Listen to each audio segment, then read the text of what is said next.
This is Reality Dispatch, written by Jim Mins.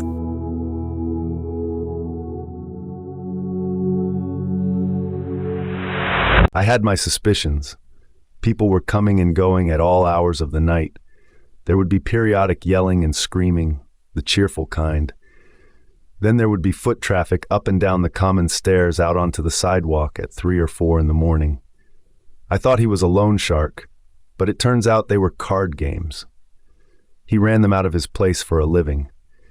Made it real easy for the clientele to find him, the one with the red door.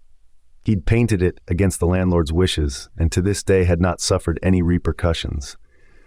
I can't even get permission for my girlfriend to own a chihuahua in the place, and it seems that this guy gets to do whatever he wants, whenever he wants. If it sounds like it bothered me, it did. But I had other things on my mind, and on this particular night, I had been up for the past 3 days straight, covering the mayoral elections for Live magazine. They had a live stream component for the debates and the town halls. Who did they ask to cover it? The only person who knew how to operate a camera, that's who. Yours truly was tasked with discovering how to broadcast to a live audience on social media with a shoestring budget using an iPhone. I looked ridiculous next to C-SPAN, Fox, and NBC Local. But like a good little soldier, I did it for the promise of a bonus and an extra week's vacation. After being up for 72 hours, it was time to rest my weary head. But he had other ideas. I didn't know it at the time, but it turns out some of his games were leading up to a jackpot tournament, and this was the night. 150,000 in the pot. 5 players. No buy-in, as they had earned the right to sit at the table thanks to their previous participation. No time limit either. The games would go as long as they had to until the last of the money was won. By the time I made it to my pillow, they were already 7 hours in. When a particular player won a hand, the place erupted. The noise reverberated through the walls and into my ear canal, jolting me out of my slumber whenever I touched the surface of the unconscious. I'd never set foot in his place before, but the proximity of the noise made it obvious that he had placed the player's table against the wall to my bedroom. But regardless of this, the noise carried through to every room in the house. I tried the couch, the floor of the living room, the bench of the kitchen. With every scream of a victory, my eyes popped open like the cork of a champagne bottle. Banging on the big red door at 11 p.m., no one made any effort to come to the front door. I figured they were all visitors. It wasn't their job to welcome passers-by. He was probably too busy keeping an eye on the pot to come to the front door and investigate. My pleas for attention were ignored no matter how loud I pounded. I stepped back from the door and had a look up at the window from below. It was glistening in the dimly lit downlights. Wafts of smoke circled the glass, begging to be set free. It looked dark and dank. I pounded the red door some more to no avail. Then I decided to seek relief by force. I looked around the sidewalk and spotted a section of concrete that had been chipped away from the larger curb. It was small, pebble-sized, too small to make an impact. But I rustled the position where I had found it, and a larger section of the road chipped off and into the palm of my hand. Large and heavy. The rain must have softened it enough for me to snap it off. It would make a serious dent. It could break a window, easily. I looked up briefly and lobbed it as hard as I could into the window, ending the game as the glass sprayed all over the insides and an eruption of profanities caused 2 to 3 onlookers to leer down at me from above. "The fuck you think you're doing?" one yelled. "Can you shut the fuck up?" I yelled back. "I can't get no sleep." "You want to sleep, I'll put you to sleep."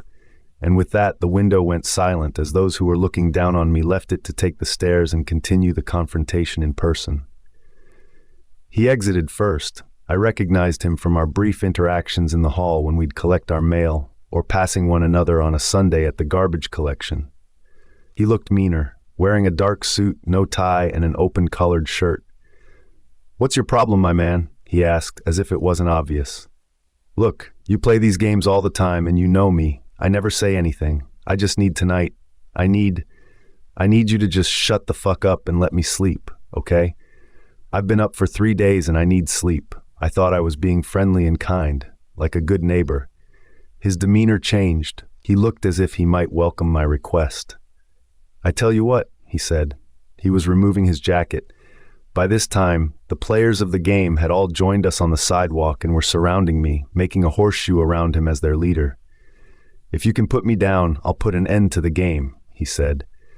He began rolling up his sleeves. My heart sank. This is exactly what I didn't want. "Come on, you've broken my window, so you owe me for that.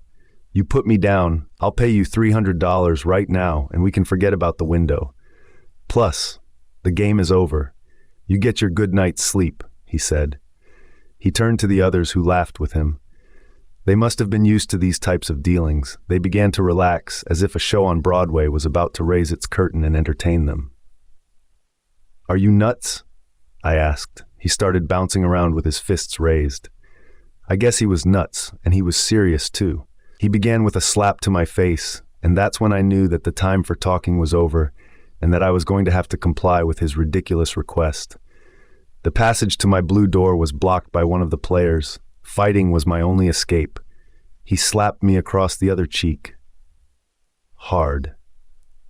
"Come on, motherfucker," he yelled. Aggressively aggressive would be the only way I could describe him at such a late hour. He was willing to punch on without a moment's notice.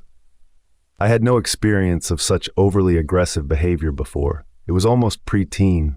I raised my fists. "There you go," he said, taking another swing. I managed to swivel my head in time. Not sure how I even accomplished that. Most of my actions having been set in motion thanks to instinct. Mine appeared to be razor sharp. Maybe I'll survive this, I thought. Maybe he'll see that I was willing to have a spar and he will respect my efforts and call an end to this charade and let me go back to my bed. Put my head down on my pillow and just listen to the sounds of their game. They could even cheer louder than before. I didn't mind anymore. All of a sudden, this sounded like a much more titillating outcome. I wonder if I should suggest it. Then he whacked me with a closed fist. I couldn't block it in time. It rattled my ears. There was ringing that didn't go away. I shook my head awake to stop myself passing out there on the street, although sleep would have been welcome. I looked up in time to see another fist coming towards my nose. I didn't realize I had moved my own hand to block his, connecting with his nose just before he clipped mine. He was rattled by this and moved backwards, holding his face. I didn't hit hard, but it was enough to put him off his game. He was not watching. I knew this good luck would not strike twice. His legs were spread apart. I had covered enough one-punches in my reporting to know a manslaughter charge was not far away, especially if his head was to hit the concrete. I retracted my right foot and laid it between his legs, rendering him completely useless for the next 60 minutes. The fight was over, and he would have no head injuries, by which my liberty would be removed. I looked at the players, who each took a step back. Disappointment lined their faces. "You heard him, fuckos," I announced. "Game is over. Pack up and go home." They continued to hold their heads low as they maneuvered away from me, allowing a path for my return home. Before I walked to the blue door, I turned to face him, in the fetal position on the edge of the sidewalk. "You owe me $300, I reminded, and then I turned and went upstairs to bed. I couldn't sleep with all the adrenaline, but I smiled all night.